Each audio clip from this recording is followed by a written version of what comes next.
إن الحمد لله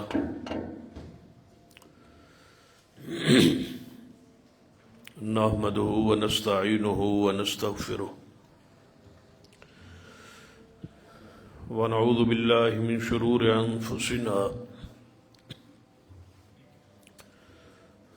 ومن سيئات أعمالنا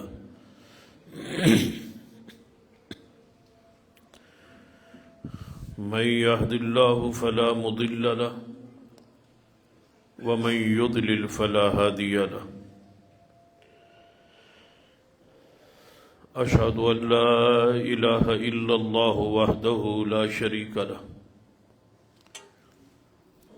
وأشهد أن محمدا عبده ورسوله أما بعد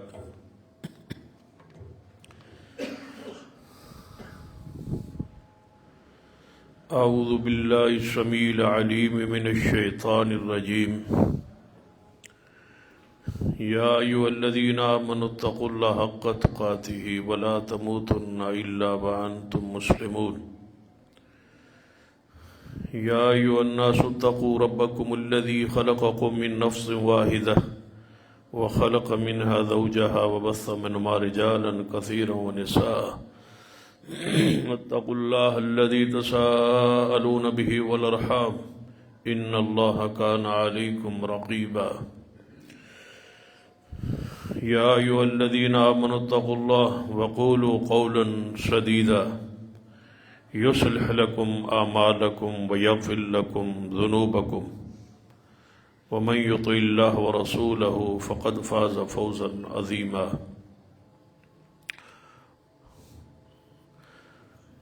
اللهم صل على محمد وعلى آل محمد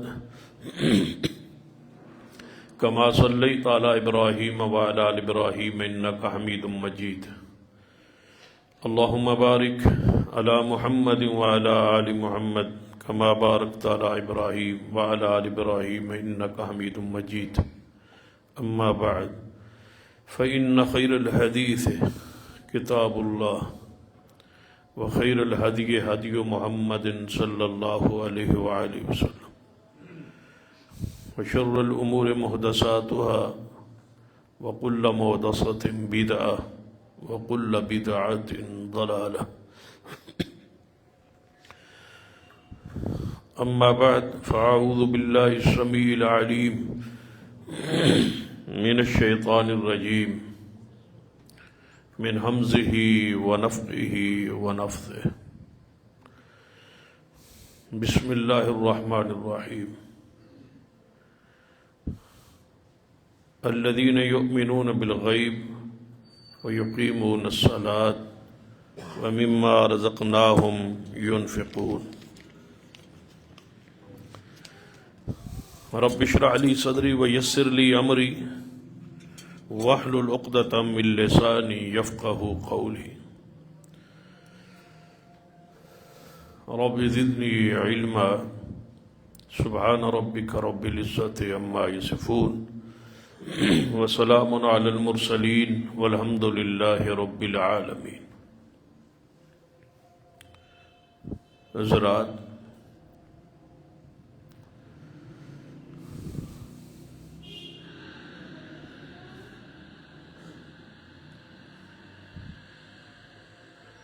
اسلام کے 5 ارکان ہیں۔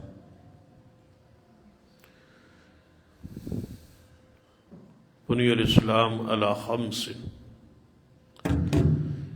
اسلام کی بنیاد 5 چیزوں پر ہے۔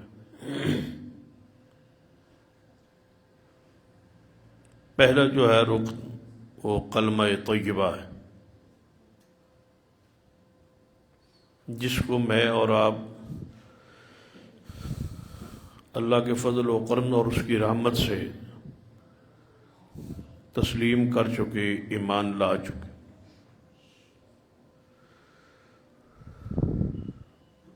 اور دوسرا اسلام کا رکن نماز ہے،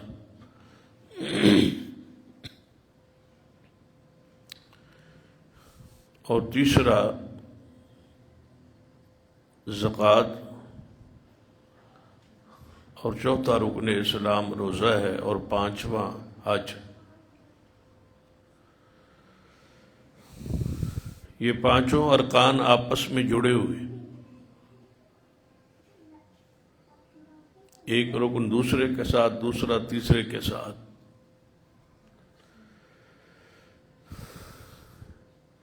جو کلمہ طیبہ کی گواہی نہ دے اس پر نماز نہیں،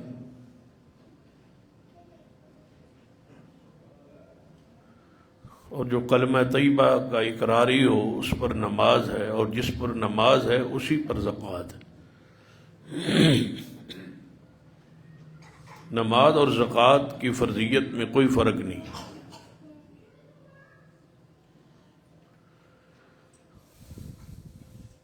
نماز کی قبولیت کے لیے ضروری ہے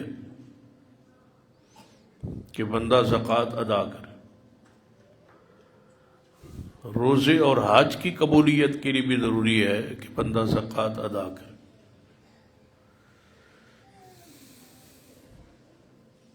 جس طرح گاڑی کھڑے کھڑے خراب ہو جاتی، چلنے کے لائق اور قابل نہیں رہتی، مکان میں رہائش نہ ہو تو مکان بوسیدہ ہو جاتا، اسی طرح جس مال سے زکوٰۃ ادا نہ ہو وہ مال متعفن بدبودار ہو جاتا، وہ مال پاک نہیں رہتا، کیونکہ زکوٰۃ کا معنی ہی ہے پاک کرنا۔ اور زکوٰۃ جو ہے آپ ذرا غور کریں تو 40 روپے میں 1 روپے ہے، 100 روپے پہ 2.5 روپے ہے۔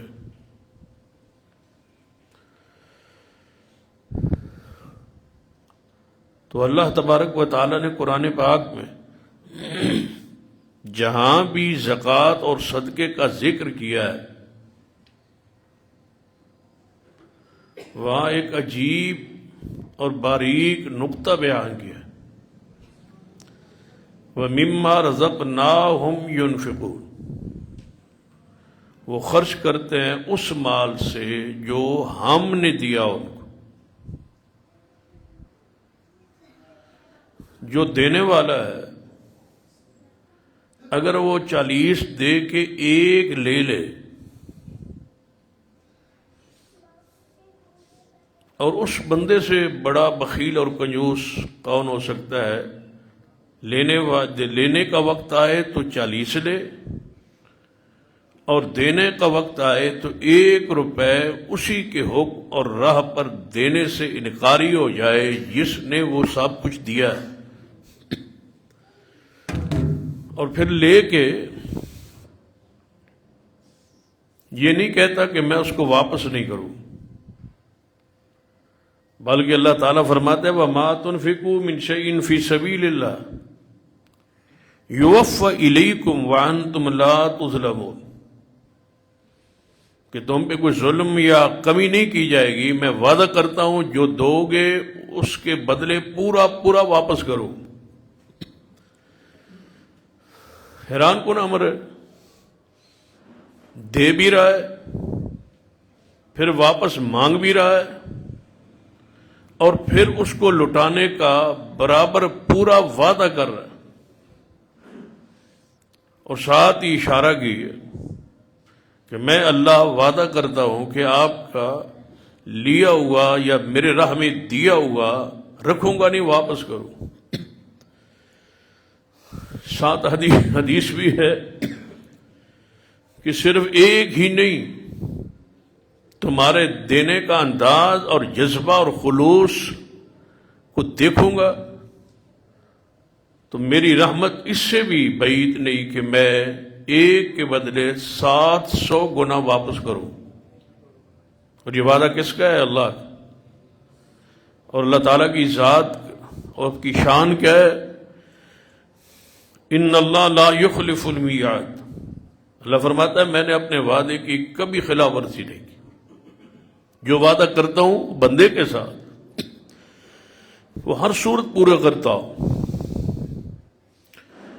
جو خود وعدوں کو پورا کرنے کا حکم دے، کیسے ہو سکتا ہے کہ وہ وعدہ اپنا پورا نہ کرے؟ اور اس سے بڑی بات کہ جب ہم کسی سے کیے وہ وعدہ پورا نہیں کرتے تو اس کی وجوہات ہوتی کہ ہم کمزور ہیں، ہو سکتا ہے کہ ہم سے وہ وعدہ پورا ہو ہی نہ سکے باوجود کوشش کے۔ بعض دفعہ ایسا ہوتا ہے کہ بندے کے دل میں یہ ارادہ، یہ طے ہوتی ہے بات کہ میں نے وعدہ کر رہا ہوں لیکن پورا نہیں کر۔ اللہ تعالیٰ ایسی چیزوں سے پاک ہے۔ بہت دفعہ ہم کوشش کرتے ہیں کہ وعدہ پورا کریں، نہیں کر پاتے کمزوری کی وجہ سے، تو اللہ تبارک و تعالیٰ اس کمزوری سے بھی پاک ہے، تو وہ ہو ہی نہیں سکتا کہ اپنے وعدے کی مخالفت کرے۔ تو اس کا یہ وعدہ ہے کہ جو میری راہ میں دو گے اس کو واپس کروں گا، برابر تو جتنا لوں گا پورے کا پورا، یا میری رحمت اس قدر وسیع ہے، ان اللہ یحب المحسنین، کہ میں اس کو 700 گنا بڑھا کے واپس کروں۔ جب یہ آیت مبارکہ نازل ہوئی، چوتھے پارے کی پہلی آیت، لن تنالوا البر حتی تنفقوا مما تحبون، کہ تم اس وقت تک نیکی کو نہیں پہنچ سکتے جب تک وہ چیز اللہ کی راہ میں خرچ نہ کرو جو تمہیں سب سے زیادہ پسند ہے۔ اس کا معنی یہ نہیں ہے کہ پرانی چیز اللہ کی راہ میں صدقہ نہیں ہو سکتا، لیکن نیکی کا اعلیٰ ترین درجہ یہ ہے کہ پسندیدہ ترین چیز، محبوب ترین چیز اللہ کی راہ میں خرچ ہو۔ جب یہ آیت مبارکہ آئی تو سیدنا ابو طلحہ انصاری رضی اللہ تعالیٰ عنہ کھڑے ہوئے، فرمایا یا رسول اللہ صلی اللہ علیہ وسلم، میری سارے باغات اور زمینوں میں سے سب سے پسندیدہ یہ باغ ہے جو مسجد نبوی کے سامنے۔ بتائیں، ہم کہتے ہیں نا کہ دیہات کی آبادی، دور کی آبادی، دور کی زمین اور شہر کی زمین میں فرق ہے۔ پھر ہمارے علم میں ہوتا ہے کہ یہ سکنی ہے اور یہ کمرشل ہے۔ وہ باغ تھا اور مدینے کے اندر تھا اور مسجد نبوی کے سامنے تھا، اور کبھی کبھار رسول اللہ صلی اللہ علیہ وسلم اس باغ میں تشریف لے جاتے۔ اتنا میٹھا اور پیارا اور ٹھنڈا چشمہ پانی کا پورے مدینے میں نہیں تھا جتنا اس باغ میں تھا۔ نبی علیہ الصلوۃ والسلام تشریف لے جاتے۔ کئی ایک واقعات ہیں اس باغ کے ساتھ منسلک کہ نبی علیہ الصلوۃ والسلام وہاں جا کے اپنے پاؤں مبارک کنویں میں لٹکا کے بیٹھ جاتے، ٹھنڈ لیتے، سکون محسوس کرتے۔ یہ ساری روایات اسی باغ سے متعلقہ ہے۔ تو فرمایا یا رسول اللہ صلی اللہ علیہ وسلم، مجھے سب سے زیادہ یہ باغ پسند ہے، جسے حدیث میں بے روحا کہا جاتا، اس باغ کا یہ نام تھا۔ تو آپ گواہ ہو جائیں کہ میں نے سارے کا سارا باغ اللہ کی راہ میں وقف کر دیا، وقف کیا ہے، درخت نہیں بیچے، وقف کیا ہے۔ یہ تو آپ کے ذہن میں بات آ گئی نہیں کہ اس نے باغ اللہ کی راہ میں دے دیا، کیا معنی؟ کہ اس سال کا یا اس وقت جو پھل پکا ہوا تھا اس کا پھل دے دیا؟ نہیں۔ یا درخت کاٹ دیے؟ نہیں۔ باغ کھجوروں کا ہے نا، تو باغ کو وقف کر دیا۔ کیا معنی؟ کہ آج کے بعد یہ میری ملکیت میں نہیں، یہ باغ بیت المال کی ملکیت، یہ باغ رہے گا، اس کی آمدن آتی رہے گی، اور ابو طلحہ انصاری کو اس کا اجر اور ثواب ملتا رہے۔ یہ وہ سنت مہجورہ ہے، یعنی یہ سنت مہجورہ ہو گئی، ہم نے سنت کو چھوڑ دیا ہے۔ سنت کیا ہے؟ کہ مساجد اور مدارس اور اللہ کی راہ میں خرچ کرنے کے لیے وقف کو اختیار کیا ہے، جس کی آمدنی دیر پا ہو، تاکہ وہ سلسلہ چلتا رہے اور آپ کا ثواب جاری رہے۔ جیسے سیدنا عثمان رضی اللہ تعالیٰ نے اپنا کنواں خرید کے وقف کیا تھا، اور وہ باغ، وہ زمین وقف کر دی تھی، اور آج تک وہ مدینہ میں سب کچھ بدل گیا ہے۔ سیدنا عثمان کا وہ کنواں، وہ باغ اسی طرح محفوظ اور موجود ہے۔ اس کی آمدن مسجد نبوی پر خرچ ہوتی،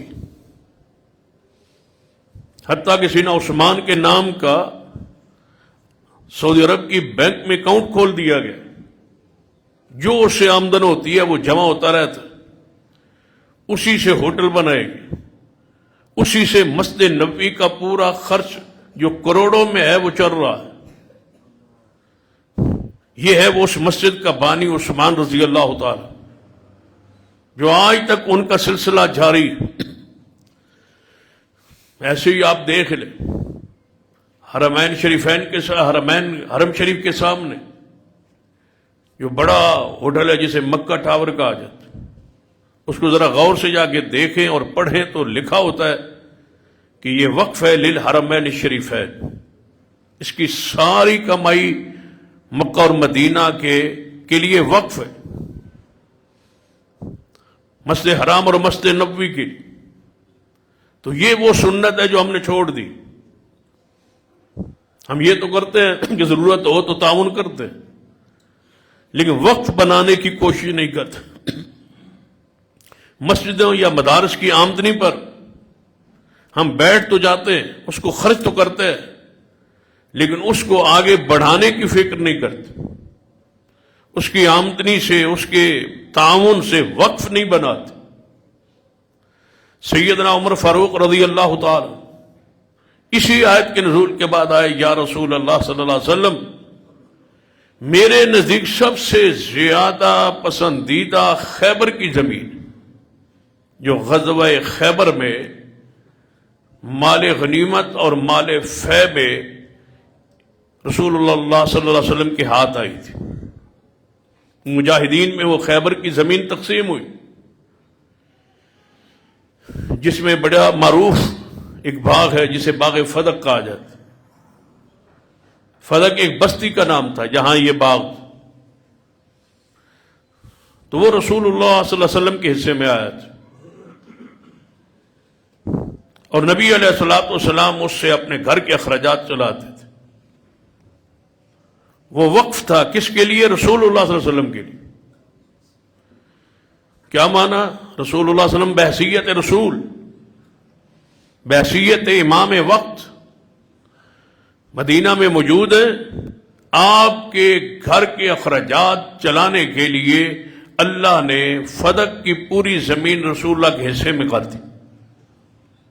نبی علیہ السلام کے اخراجات اسی سے چلتے تھے۔ فدق کی جتنی آمدنی ہوتی، نبی علیہ السلام نے یہودیوں سے معاہدہ کر لیا خیبر میں کہ یہ فدق کی جو زمین ہے ہماری، یہ آپ بیجیں گے، آپ بوئیں گے، سال کے بعد ہم آئیں گے، جتنا ہمارا حصہ ہوگا مزارعت پر، حصے پر رسول اللہ صلی اللہ علیہ وسلم نے وقت دے دی تھی، اور نبی علیہ السلام کے سارے اخراجات اس سے چلتے تھے، آپ کے بھی اور آپ کے گھر والوں کے، اہل بیت کے بھی۔ سیدنا عباس کی ساری آل اسی سے کھاتی تھی، سیدنا جعفر رضی اللہ تعالیٰ کی ساری آل اسی سے کھاتی تھی، سیدنا عقیل کی ساری آل اولاد اسی سے کھاتی تھی۔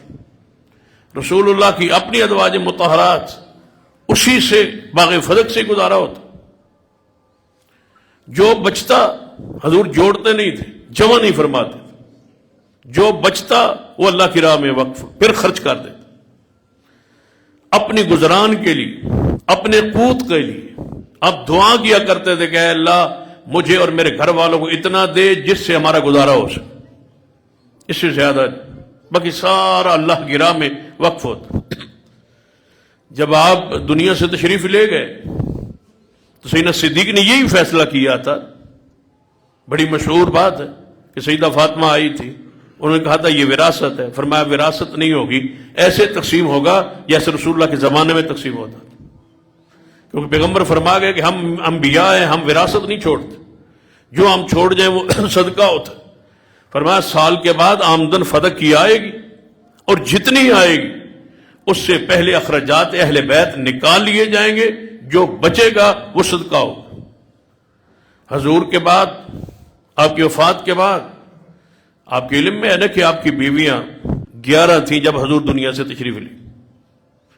بعض نے کہا ہے کہ 9 تھی. تو 9 ازواج مطہرات موجود ہیں. حضور تشریف لے گئے، سب حجرات، سورۃ الحجرات پڑھے، حضور کے گھر، حضور کے حجرے. اب 9 بیویوں کے حجرات سامنے، سب کے دروازے مسجد نبوی کی طرف کھلتے. تو کیا سنت ہے کہ امام کا مکان، رہائش مسجد کے قریب تر تھی. تبھی آپ نے فرمایا تھا کہ مسجد نبوی کے سارے دروازے بند کر دینا میرے جانے کے بعد، سوائے صدیق کے دروازے کے، ان کا دروازہ کھلا رہے. وہ بھی مسجد نبوی کی طرف کھلتا تھا. حجرہ عائشہ جہاں رسول اللہ صلی اللہ علیہ وسلم آج دفن ہے، آپ کی قبر پاک ہے، وہ مسجد نبوی میں ممبر کے پاس کھڑے ہوں کتنی دور ہے؟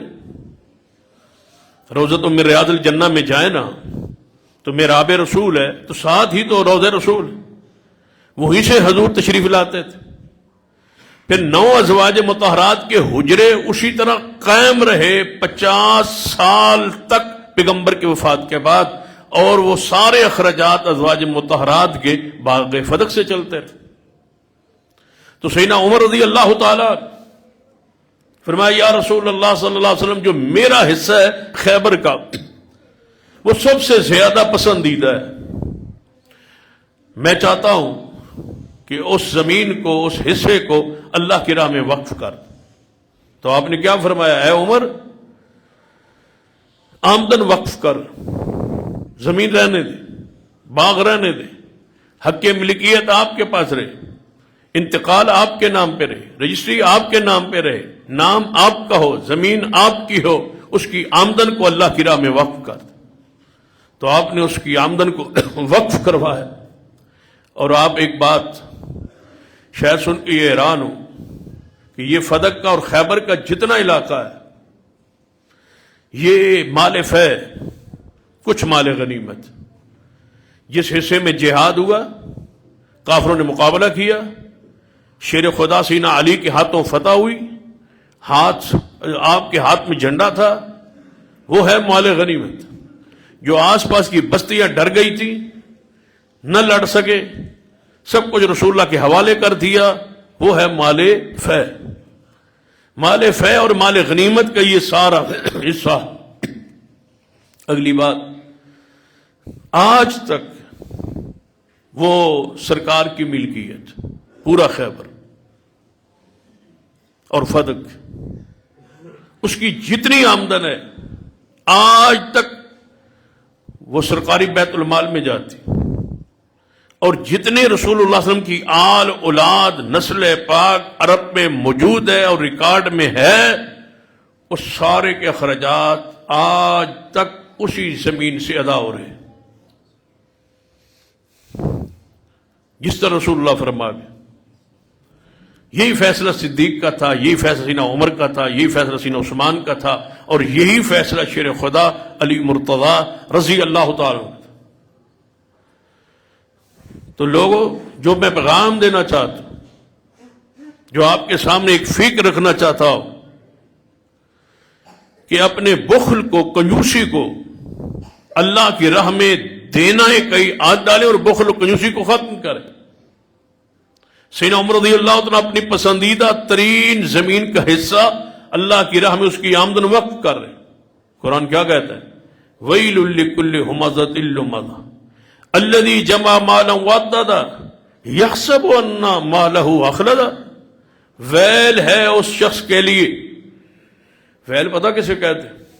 جہنم کے گڑھے کا نام ویل ہے، اور اتنا گہرا ہے کہ نبی علیہ السلام ایک دفعہ تشریف فرما تھے، اچانک کوئی چیز گرنے کی آواز آئی، جیسے اوپر سے کوئی چیز گرے نا تو آواز ہوتی ہے، ایسی آواز آئی.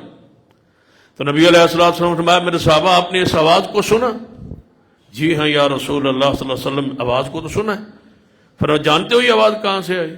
رسول اللہ ہمارے علم میں تو نہیں، اللہ و رسول عالم، اللہ جانے یہ رسول اللہ صلی اللہ علیہ وسلم کے علم میں ہوگا. آپ نے فرمایا آج سے 70 سال پہلے اللہ نے جہنم میں ایک پتھر پھینکا تھا، آج وہ جہنم کی تہہ میں پہنچا ہے، وہ گڑا اس کو ویل کہتے. اوپر سے چیز پھینکے، 70 سال بعد تہہ پہنچے، اتنا وہ گہرا گڑھا ہے جس کو ویل کہا جاتا ہے. اللہ فرماتے ہیں ویل ہے، ہلاکت ہے، بربادی ہے، تباہی ہے. جہنم کا وہ گڑھا ہے اس شخص کے لیے جو مال کو گنتا رہتا ہے، جمع کرتا رہتا ہے اور بخل سے کام لیتا ہے اور اللہ کی راہ میں مال نہیں خرچ کرتا.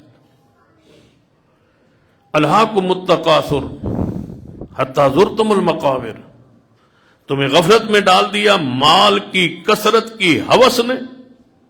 کب تک یہ رہو گے؟ حتی زرتم المقابر، حتی کہ قبرستان پہنچ جاؤ گے، قبریں جا دیکھو گے.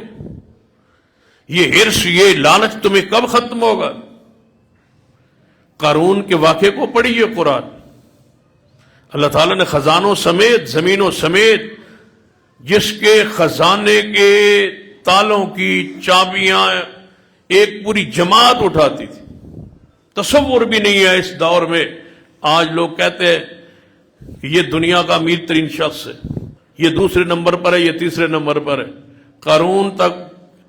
قارون جیسا مالدار دنیا میں آیا ہی کوئی، جس کے خزانے، کمروں کے اندر جن خزانے موجود تھے، ان کمروں کے تالوں کی چابیاں اونٹوں کی جماعت اٹھاتی. کوئی ایسا بتائیں امیر ترین آدمی. لیکن اللہ نے زمین میں دھنسا دی، مال نہیں بچاتا. مال اللہ کی راہ میں دے کے آپ جہنم سے بچ سکتے ہیں. بہترین ذریعہ ہے کہ اللہ بندے کو مال دے اور اس کے ذریعے اللہ بندہ اپنی جنت خرید لے اور جنت کا حقدار بن جائے. نبی علیہ السلام کی وہ حدیث کہ روزانہ 2 فرشتے آسمان سے اترتے اور دعا کرتے. اور میں جب یہ حدیث پڑھتا ہوں تو ایک بات جو میرے ذہن میں آتی کہ جب اللہ خود بھیجتا ہے، فرشتے کس کے حکم سے آتے ہیں؟ اللہ کے حکم سے. جب وہ خود بھیجتا ہے، خود مقرر کرتا ہے، خود ڈیوٹی لگاتا ہے، پھر کیسے ہو سکتا ہے کہ وہ دعا قبول نہ کرے؟ 2 فرشتوں کو روزانہ اللہ آسمان سے زمین پہ اتارتا ہے. ایک کی ڈیوٹی ہوتی ہے جا کے زمین پہ تو نے دعا کرنی ہے کہ اللہ تیرے راہ میں جو خرچ کرے اس کو مال کو زیادہ کر، اور تو نے یہ کہنا ہے کہ اللہ جو خرچ نہ کرے اس کو مال کو برباد کر دے. روزانہ فرشتے اترتے ہیں، صرف ماہ رمضان میں نہیں، روزانہ. تو اس حدیث کے تحت محدثین نے ایک بڑی پیاری بات لکھی. فرماتے ہیں ہر بندے، ہر مومن کو چاہیے کہ صبح کا آغاز صدقے سے کرے تاکہ فرشتے کی دعا میں شامل ہو جائے. اور میں جانتا ہوں ایسے شخص کو، اب تو وہ فوت ہو گئے بزرگ تھے، سائیکل پہ جاتے اور منڈی میں جا کے کچھ چیزیں خریدتے اور وہیں بیچتے. کوئی ٹھیلا یا کوئی ریڈی نہیں تھی، وہاں سے خریدتے، وہیں تھوڑا سا بیچ کے شام کو واپس آ جائے. ساری زندگی انہیں ایسے گزاری. لیکن ان کی عادت کیا تھی؟ فجر کی نماز پڑھتے، سب سے پہلے صدقہ کرتے، 1 روپے 2 روپے. ساری زندگی جب میں انہیں ملتا وہ کہتے کہ میری زندگی میں جتنا سکون ہے شاید میں نے اتنا سکون کسی میں نہیں دیکھا جتنا اللہ نے مجھے سکون دیا ہے 1 روپے کے روزانہ کے صدقے سے. وَيُرْبِ الصَّدَقَاتِ، اللہ فرماتا ہے صدقے کے ذریعے مال میں بڑھاتا ہوں، سود کے ذریعے مال کو میں مٹاتا ہوں، ختم کرتا ہوں. صدقے سے مال بڑھا رہا ہوں. کتنا بڑھاتا ہوں؟ فرمایا 1 اونٹ کا بچہ اللہ کی راہ میں خرچ کرنے والے کو قیامت والے اتنا بڑھاؤں گا کہ اود پہاڑ کے برابر سونا خرچ کرنے کا اجر عطا کروں. اس کی رحمت سے کچھ بعید نہیں. سیدنا ابو مسعود انصاری رضی اللہ تعالیٰ فرماتے کہ میں رسول اللہ صلی اللہ علیہ وسلم کے پاس موجود تھا. ایک شخص آیا، اس کے پاس ایک اونٹنی تھی. آگے عرض کرتا ہے یا رسول اللہ صلی اللہ علیہ وسلم یہ میری اونٹنی ہے، اللہ کی راہ میں وقف ہے، آپ اس کو لے لیں، کسی کام میں لائیں، بیت المال کے لیے، اللہ کی راہ کے لیے یہ وقف ہے. تو نبی علیہ الصلوۃ والسلام نے فرمایا تو انہیں اپنے خلوص کے مطابق اس کو وقف کر دیا. اب میری طرف سے خوشخبری سنیے میں محمد صلی اللہ علیہ وسلم گارنٹی دیتا ہوں، ضمانت دیتا ہوں کہ قیامت والے دن تجھے اللہ سے 700 اونٹنیاں لے کے دوں گا، اور جو اس اونٹنی کے ساتھ رسی ہے میں محمد گارنٹی دیتا ہوں کہ وہ رسی بھی لے کے دوں گا۔ رسول اللہ صلی اللہ علیہ وسلم کی زبان پہ یقین ہے نا، وما ينطق عن الهوى، اپنی مرضی سے تو وہ کچھ کہتے ہی نہیں ہے، بولتے ہی نہیں، بشارت پر یقین رکھ۔ سیدنا ابو بکر صدیق رضی اللہ عنہ، ہماری ایک بیماری بھی ہے، اس بیماری پہ ذرا غور کریں۔ اگر ہم میں سے کوئی بیمار ہو تو اپنی بیماری کا علاج کروائے، درست کرے بیماری۔ پتہ ہے یہ کون سی بیماری ہے؟ صدقہ کرنے کے بعد اس کو جتلانا۔ صدقہ بھی کر دیے، مال دے دیے، مسجد بنا دی، یا دیگر جتنے بھی خرچ کے مصارف ہے خرچ کر دیے، لیکن ایک جملے نے ساری زندگی کے صدقے کو برباد کر دیا۔ لا تبطلوا صدقاتکم بالمن والعطا، ایمان والو اپنے صدقات کو احسان جتلا کر برباد نہ کرو۔ یہ سب کچھ میں نے کیا ہے، بس برباد ہو، یہ سارا میرا خرچ ہے۔ یا کبھی غصہ ہوا، ناراضگی ہوئی تو صدقے کو بند کر دیا۔ اب ناراضگی سے ہوئی، مثلا یہ مسجد ہے، ناراضگی مسجد کے امام سے، خطیب سے ہوئی، بند کس کا؟ صدقہ کر دی، مسجد سے تعاون بند کر دی۔ میں نہیں کرنا تعاون، کیوں؟ میں خطیب سے، امام سے، خادم سے، فلاں سے ناراض ہوں۔ اس کا مطلب ہے جتنا پہلے کیا ہے وہ تو برباد ہو۔ تو اللہ کے لیے تو نہیں کرتا تھا، تو اس تعلق پہ کرتا تھا، محبت پہ کرتا تھا، دوستی میں کرتا تھا، عقیدت میں کرتا تھا، اللہ کے لیے کرتا تو کسی بندے کے ساتھ اس کا کیا تعلق؟ وہ حدیث ذہن میں رکھے۔ سیدنا ابو بکر صدیق رضی اللہ تعالی، ان کے خالہ کا بیٹا ہے مصطح رضی اللہ عنہ، یہ صحابی، جب سیدہ عائشہ پہ الزام لگا تو ان الزام لگانے والوں کے پروپیگنڈے میں سیدنا مصطح بھی شامل ہو۔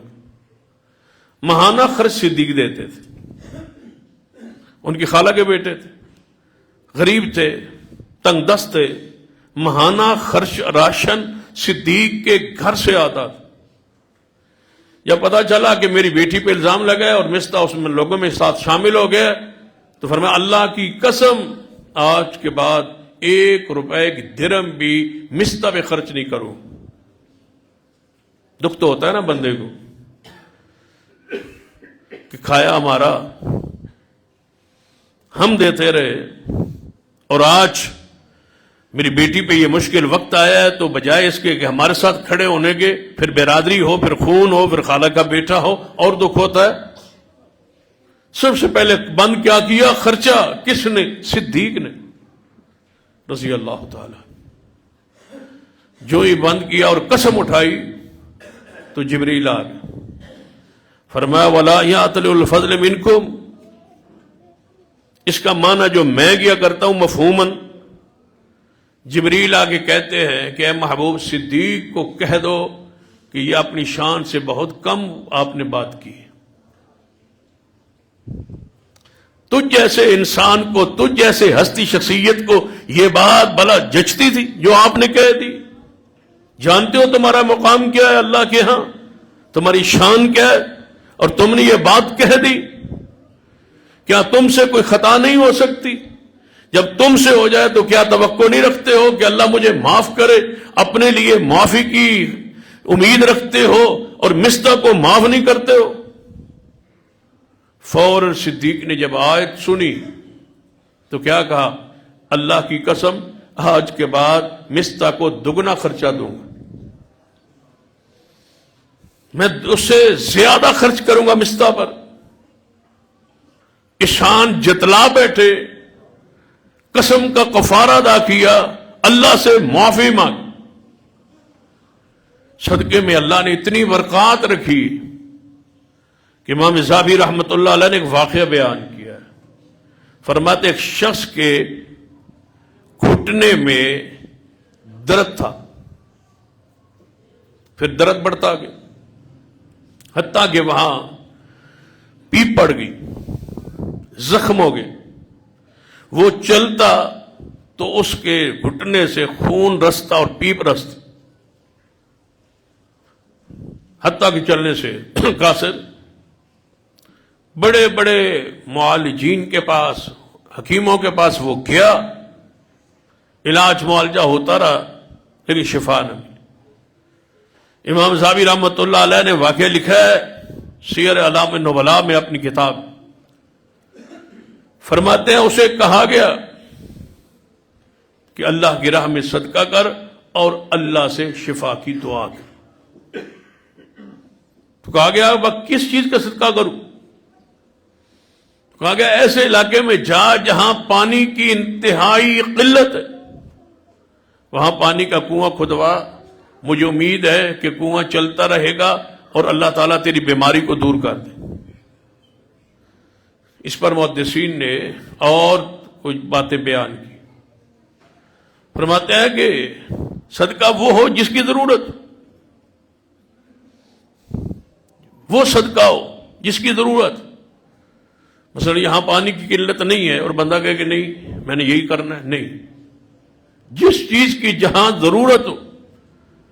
اگر مریض کو دوائی کی ضرورت ہے تو وہ دے، کپڑے کی ضرورت ہے وہ دے، کسی علاقے میں مسجد کی ضرورت ہے وہ دے، کسی علاقے میں مدرسے کی ضرورت ہے وہ دے، جس چیز کی جس علاقے میں ضرورت ہے وہ دے۔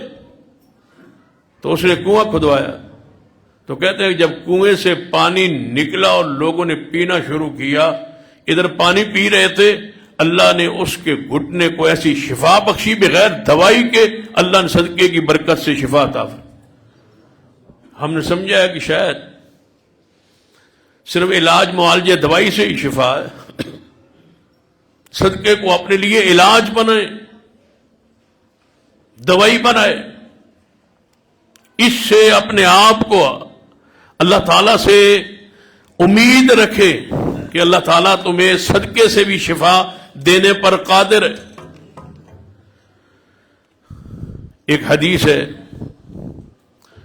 اس کو ذرا ذہن میں وہ رکھے، بڑی مشہور حدیث ہے نا۔ ایک شخص نے کتے کو پانی پلایا تھا تو اللہ نے اس کے سارے گناہوں کو معاف کر دیا تھا، تو یہ ایک صدقہ ہے نا، جانور پہ رحم کی۔ وہ بندے کو سب پانی پلا رہا ہے، اللہ نے کینسر جیسی بیماری، موذی بیماری سے شفا بخش۔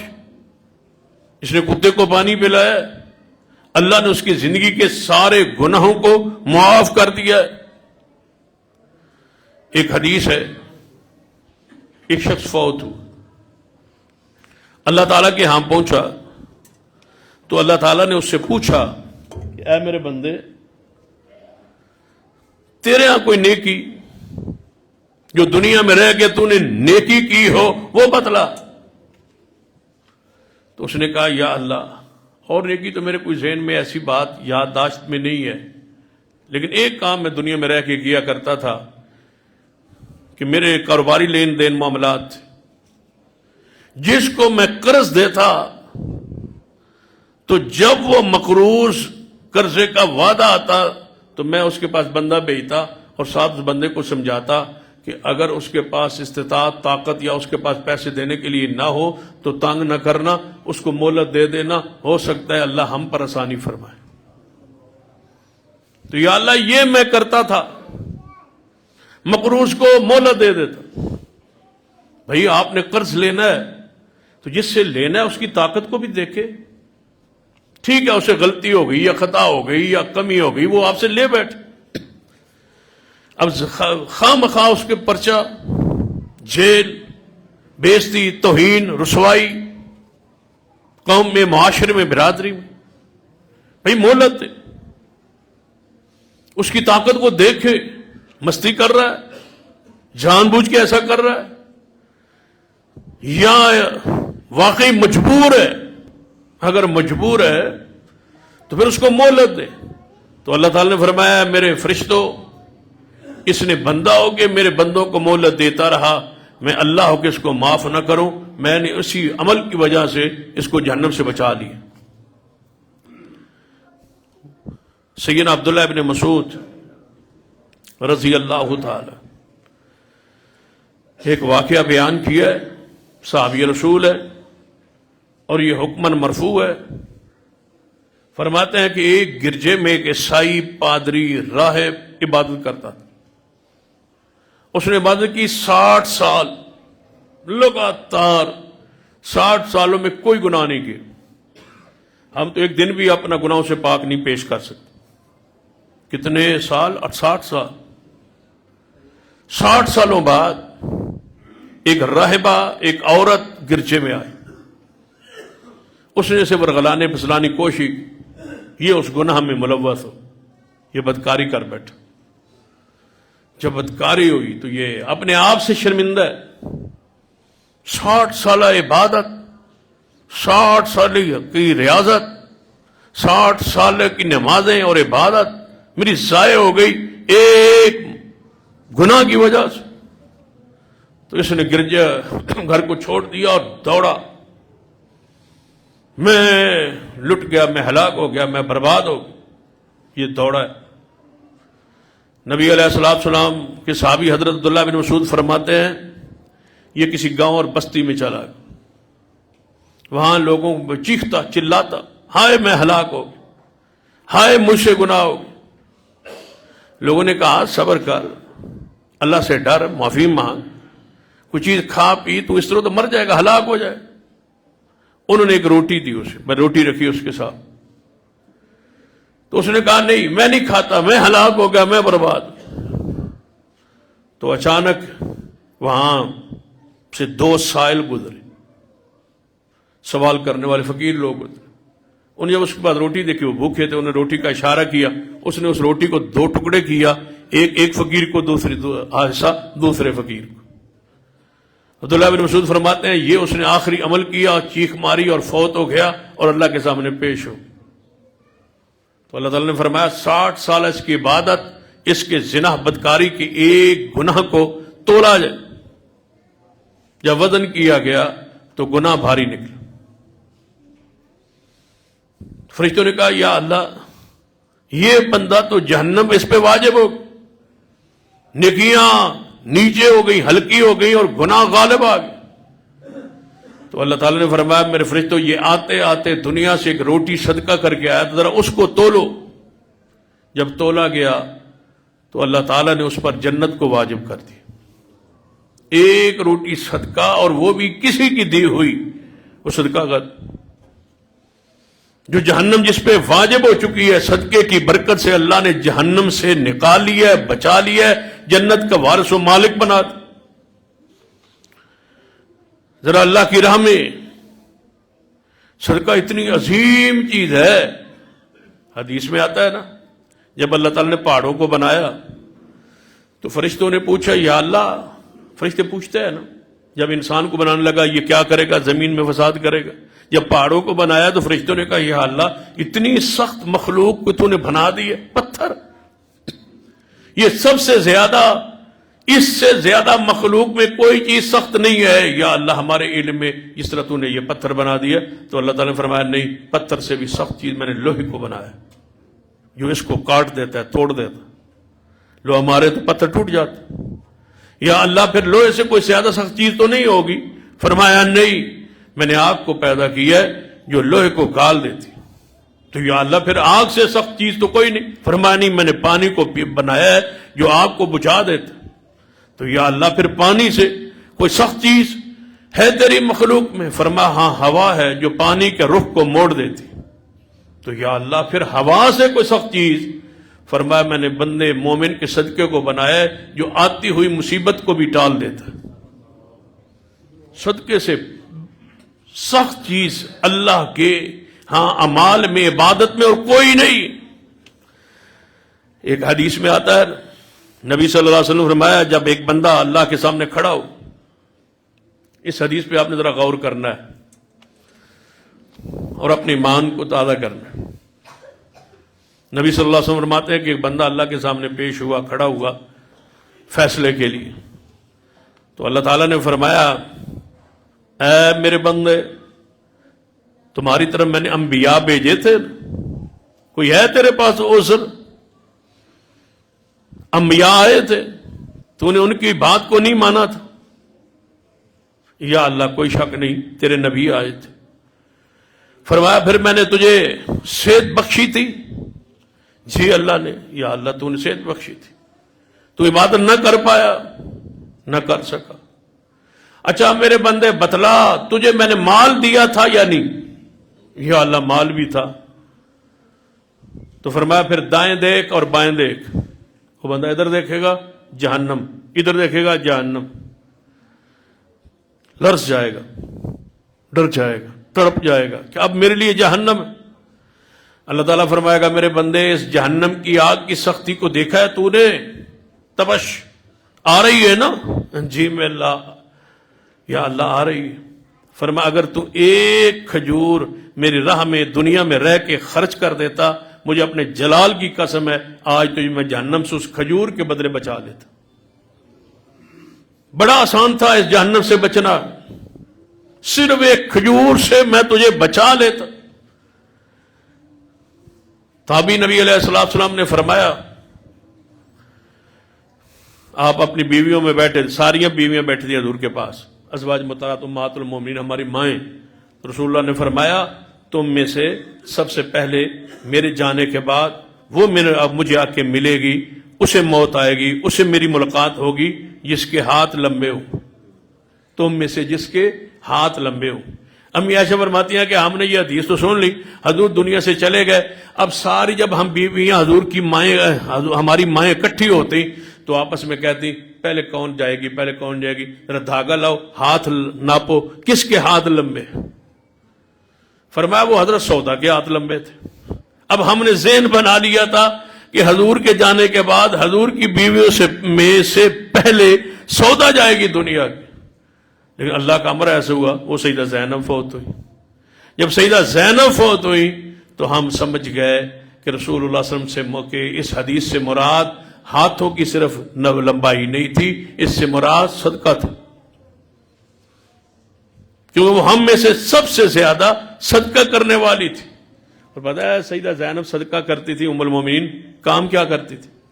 گھر بیٹھ کے کھجوروں کے پتوں سے بان بناتی تھی، یہ چارپائیوں کا جو بان ہے، اپنے ہاتھ سے، اور جتنی کمائی ہوتی وہ اللہ کی راہ میں خرچ کر دیتی، جو ملتا اس سے حساب مات الانسان۔ صحیح مسلم کی حدیث ہے، نبی صلی اللہ علیہ وسلم فرماتے ہیں جب بندہ دنیا سے جاتا ہے اس کے سارے اعمال ختم ہو جاتے ہیں مگر 3 جاری رہتے۔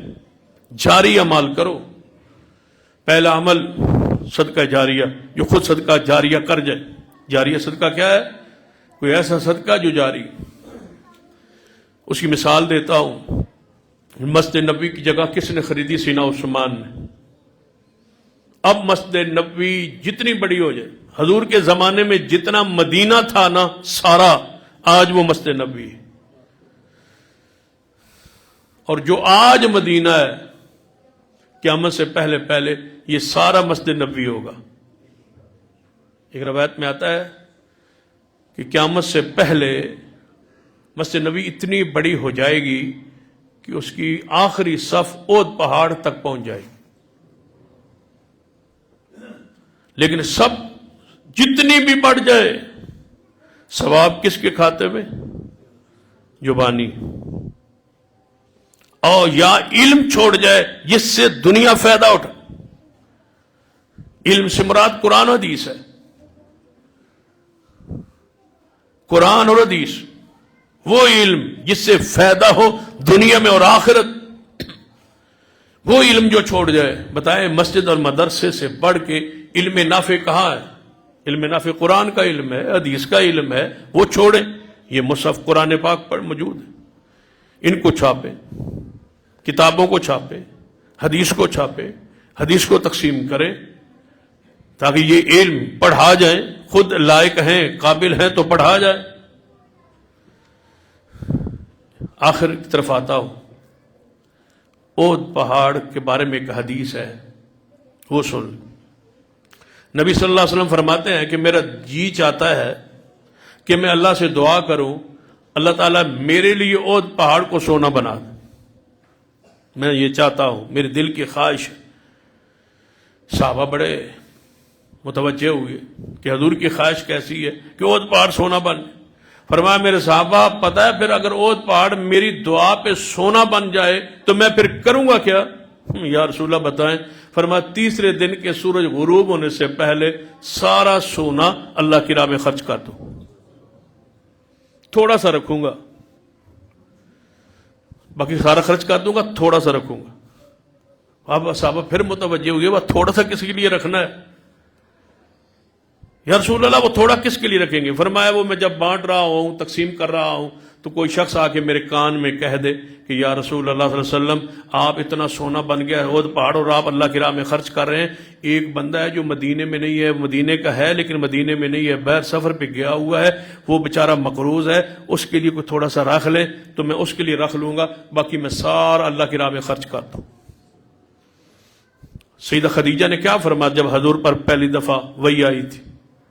تحمل القلہ، آپ جیسی ہستی پریشان ہوگی، یا رسول اللہ یہ نہیں ہو سکتا، آپ تو لوگوں کو بوجھ اٹھاتے۔ لوگوں کا بوجھ اٹھانے کا کیا معنی ہے؟ ایک صحابی آیا ہے، یا رسول اللہ سے مجھ پہ قرض ہے، میرے ساتھ میری مدد کر دیجیے۔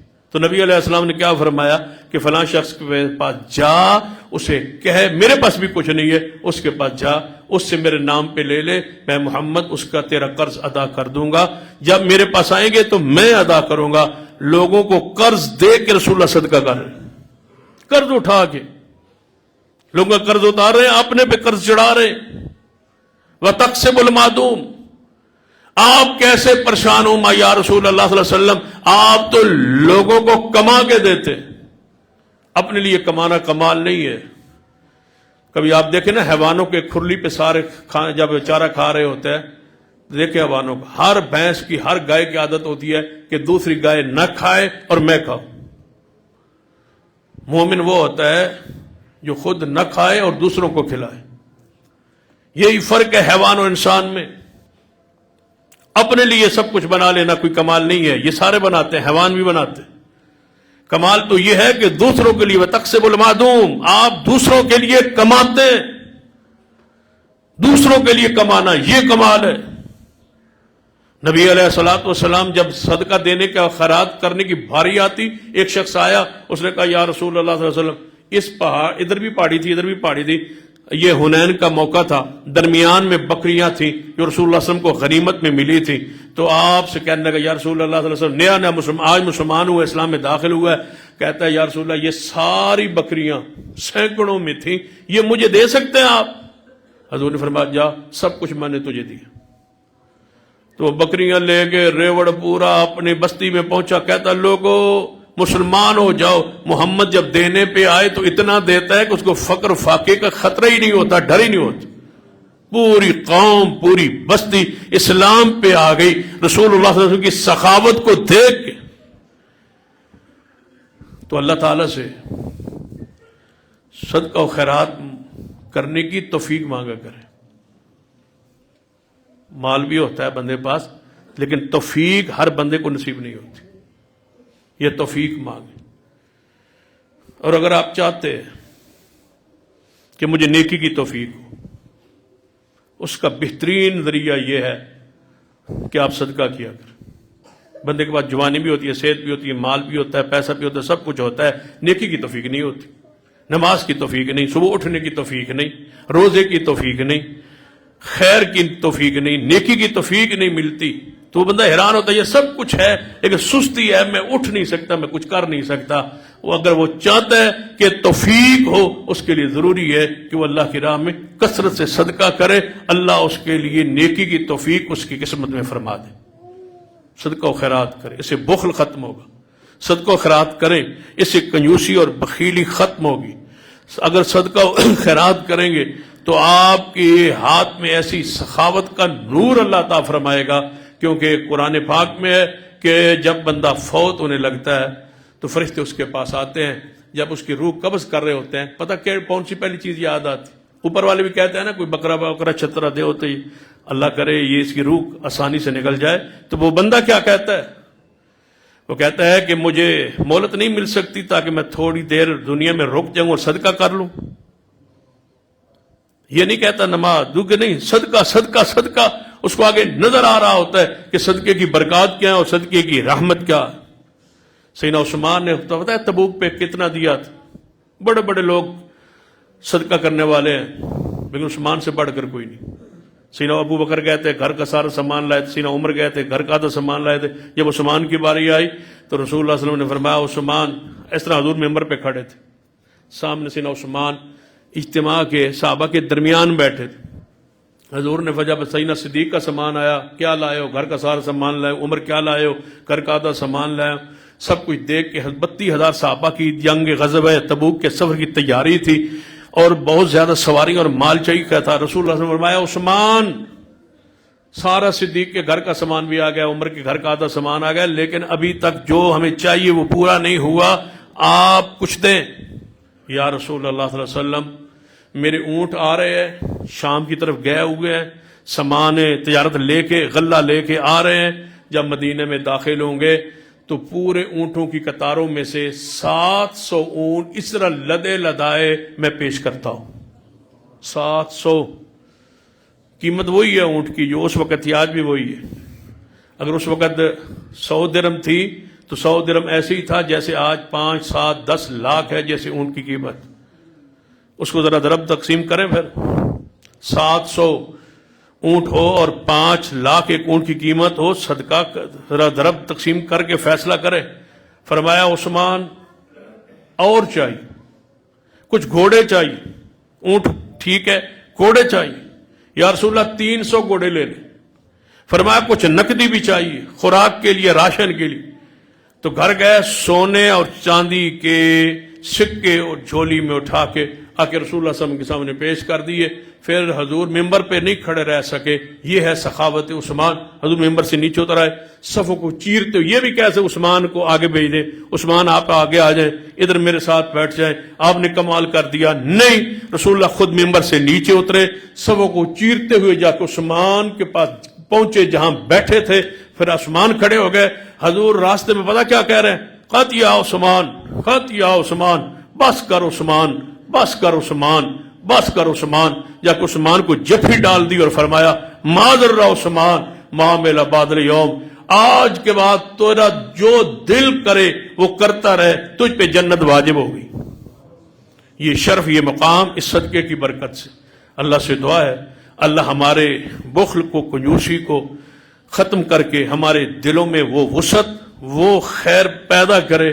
اللہ ہمیں وہ توفیق دے کہ اللہ کی راہ میں زیادہ سے زیادہ مال خرچ کرے. اقول قولی ھذا واستغفر اللہ لی ولکم ولسائر المسلمین وآخر دعوایا الحمد للہ رب العالمین.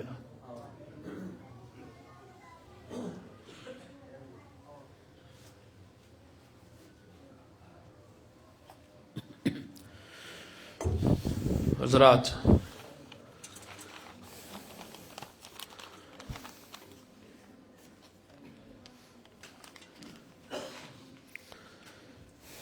کچھ دعاؤں کے لیے یہ رکے ہیں کہ رانا حسن صاحب کی والدہ بیمار ہیں، دعا کریں اللہ تعالیٰ نے شفا کاملہ عاجلہ عطا فرمائے. اور ایک ساتھی نے دعا کے لیے کہا تھا بیماروں کو اللہ تعالیٰ شفا بخشے، فوت شدگان کے اللہ تبارک و تعالیٰ جنت میں درجات بلند فرمائے. آج ہمارے ہاں چونکہ وقت کے عظیم محدث اور مفسر فضیلت الشیخ علامہ امین اللہ پشاوری حافظ اللہ تشریف لائے ہوئے تھے اور وہ 15 دن کے لیے قرآن پاک کا دورہ جامعہ بخاری مقام جہاد میں کروا رہے ہیں.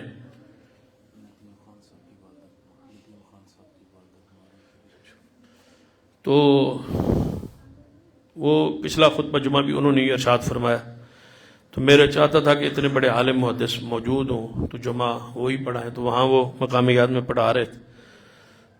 تو محترم عزیزم مولانا عمر فاروق شاکر صاحب نے حکم دیا کہ آپ ادھر ہمارے پاس پڑھا دیں. حالانکہ میں نے پچھلا جمعہ پڑھا ہے وہاں، میری کوشش تھی کہ میں وہاں پڑھوں، لیکن ان کا اصرار تھا میں آ گیا. لیکن آ کے میں نے جو کچھ کہا اللہ تعالیٰ اس کو قبول فرما لے. دعا کے لیے کہا گیا ہے بھائی ندیم خان صاحب ان کی والدہ محترمہ بیمار ہیں، اللہ تعالیٰ شفا عطا فرمائے اور کامل عطا فرمائے. اللہ تعالیٰ شفا کاملہ اور عاجلہ، رسول اللہ علیہ وسلم عاجلہ بھی ساتھ کہتے تھے. کیسا پیارا لفظ ہے، کامل بھی ہو اور جلدی بھی ہو. اللہ تعالیٰ کی کیسی رحمت ہے. رسول اللہ علیہ وسلم کیسے پیارے الفاظ ہیں کہ شفا بھی دے اور کامل دے. ایسی شفا لا یغادر سقما، جس کے بعد کوئی بیماری نہ رہے، ایسی شفا دے اور جلدی شفا عطا فرما دے. کہ وہ بندہ جانتا ہوتا ہے جو بیمار ہوتا ہے. اس لیے رسول اللہ صلی اللہ علیہ وسلم نے اس میں جلدی دعا میں یہ کہا ہے کہ یا اللہ جلدی شفا دے اور کامل دے. دعا کریں اللہ تعالیٰ نے شفا کاملہ عاجلہ عطا فرمائے. اس کے بعد صدقہ و خیرات کی حدیث آپ نے سن لی ہے. آپ شاید متوجہ ہوں گے کہ آپ کوئی صدقہ صحابہ کرام جب حضور نے آیت پڑھی تھی نا کہ وہ جو اللہ کی راہ میں پسندیدہ مال خرچ کرے، جب حضور نے فرمایا تو صحابی اٹھے تھے نا جس کا ذکر میں نے پہلے کیا ہے، یا رسول اللہ میرا باغ، دوسرا کہتا ہے میرا باغ. تو آپ سے ایک گلہ بھی ہے اور وہ یہ ہے کہ آپ نے اس مسجد کو مکمل نہیں کیا. آپ کو چاہیے تھا اتنے سال، ایک سال میں پوری مسجد میں کوئی کام نہ ہو تعمیری، تو یہ بڑے پریشان کن بات ہے. اور آپ جیسے مخیر اباب یہاں موجود ہو تو آپ سے یہ گزارش کروں گا کہ اس مسجد کا کام فوری شروع کریں تاکہ ہم بچیوں کا ہاسٹل کا انتظام کر سکیں. نیچے ہاسٹل ہو، اوپر بھی عورتوں کا حال اور ہاسٹل اور تعلیم گاہ ہو. تو اس میں آپ سارے ساتھی ملیں، کوشش کریں، صدقہ کریں، خیرات کریں، اللہ تعالیٰ کی راہ میں اپنے مال کو اتنا خرچ کر دیں کہ جہنم کی آگ آپ پہ ٹھنڈی ہو جائے اور اللہ تعالیٰ پہ جنت کو واجب کر دیں. اس رنگ اور اس انداز میں اس پہ خرچ کریں. یہ نہیں ہے تنگی میں خرچ کرنا زیادہ اجر ہے. ہم جب تنگی ہوتی ہے نا، مجھے کئی مرتبہ ایسا تجربہ ہوا ہے کہ ایک بندے کو تنگی ہوئی نا، تھوڑا سا مال کی کمی ہوئی یا تھوڑا سا منافع نہیں ہوا یا کام ہوا، سب سے پہلے وہ مسجد کا تعاون ختم کرتا ہے. وہ جی حالات تھوڑے ٹھیک نہیں تو میں وہ منتھلی بند کر دیتی، میں حالات ٹھیک نہیں تو چیز میں بند، وہ حالات ٹھیک نہیں تو اللہ کے بندے اپنا کھانا پینا سارے انتظام معاملات چل رہے ہیں، اللہ کے راستے میں دینے کو بند نہ کریں. جس نے حالات ٹھیک کرنے اس کا بند کر دیا، اس کا حصہ بند کر دیا. وہی حالات تو اللہ نے ٹھیک کرنے ہیں نا، صحت اللہ نے دینی ہے، مال اللہ نے دینا ہے، اس کے حصے کو آپ بند کر رہے ہیں، اس حصے کو جاری رکھیں، اپنے حصوں کو کلوز کریں، بند کریں. تو یہ سارے کوشش کریں. کیا خیال ہے انشاءاللہ یہ اتنی ہمت کریں کہ کام ماہ رمضان کے اندر کل پرسوں شروع ہو جائے. یہ تقریباً کہہ رہے ہیں کہ 30 ٹن جو ہے وہ سریہ ہے جو اس کے لیے اوپر سارے نظام کے لیے درکار ہے. اس طرح 1500 گٹو سیمنٹ کے ہے، اس طرح ریت ہوگی، بجری ہوگی، مزدوری ہوگی. تو سارے اب آپ اس پہ کوشش کریں. آپ نماز جمعہ پڑھتے ہیں، وہ تاخیر نہیں کرتے. جمعے کے بعد آپ سے یہ گزارش کروں گا کہ ایک ایک چیز آپ ذمہ، ایک ایک ٹن بھی آپ اگر ذمہ لیتے جائیں تو اصل چیز زیادہ ہوتی ہے. یہی یعنی کہ سریہ اگر آپ 30 ٹن ذمہ لے لیں تو انشاءاللہ میں یقین دلاتا ہوں کہ باقی جو سیمنٹ ہے وہ ہم انشاءاللہ پورا کر لیں گے. کیا خیال ہے انشاءاللہ اگر سیمنٹ 1015 جو بھی گٹو ہے وہ میں اور دوست صاحب آپ کو ملا کے پورا کر دوں تو کیا خیال ہے سریہ آپ پورا کریں گے نا انشاءاللہ. تو یہ آپ سے گزارش ہے کہ جمعے کے بعد آپ بیٹھیں، اٹھنا نہیں ہے، آپ نے جانا نہیں ہے. میرا چندہ مانگنے کا، تعاون مانگنے کا انداز یہی ہے، میں جمعہ تاخیر نہیں کرتا، جمعہ پڑھا دیتا ہوں. جمعے کے بعد آپ اس طرح بیٹھ رہے ہیں جس طرح آپ بیٹھے، تو یہ اپنے ذمہ لے لیں تاکہ ہم اس کام کو شروع کریں اور اللہ تعالیٰ اس پہ ہم پہ رحمت فرمائے اور جو اس میں کمی ہے تعمیر میں اللہ تعالیٰ اس کو پورا فرما دے. اللہ تعالیٰ ضرور رحمت کرے گا انشاءاللہ. مجھے یقین ہے کہ اللہ تعالیٰ ہمیں اس کی رحمت سے ہمیں مایوسی نہیں ہے. یہ کام آج انشاءاللہ پورا ہوگا اور کا یہ کام شروع ہو جائے گا انشاءاللہ. کیا خیال ہے؟ شروع ہوگا انشاءاللہ. بس سریہ آپ کی ذمہ ہے، باقی سیمنٹ ہے انشاءاللہ. اور میں کوشش کروں گا دوست احباب سے بھی، اپنی جماعت سے بھی، آپ سے بھی، دوست احباب سے بھی کہ وہ پورا کرنا ذرا آسانی ہوتی ہے. چند گٹو ذمہ بندے لے لیتے ہیں، آسانی ہو جاتی ہے. تو مجھے یہاں بھی کچھ بندے نظر آ رہے ہیں جن کی خواہش ہوگی کہ سیمنٹ ہمارے ذمہ ڈال دے، سریہ تو کر دے. تو سریہ آپ نے کرنا ہے. تو باقی انشاءاللہ ہم کوشش کریں گے کہ ہم اس کام کو جلد از جلد شروع کر دیں تاکہ یہ ادارہ پایہ تکمیل تک پہنچ جائے اور جو بچیوں کی تعلیم و تربیت اور رہائش کا انتظام ہے وہ ہو جائے. ان الحمدللہ نحمدہ ونستعینہ ونستغفرہ ونعوذ باللہ من شرور انفسنا ومن سیئات اعمالنا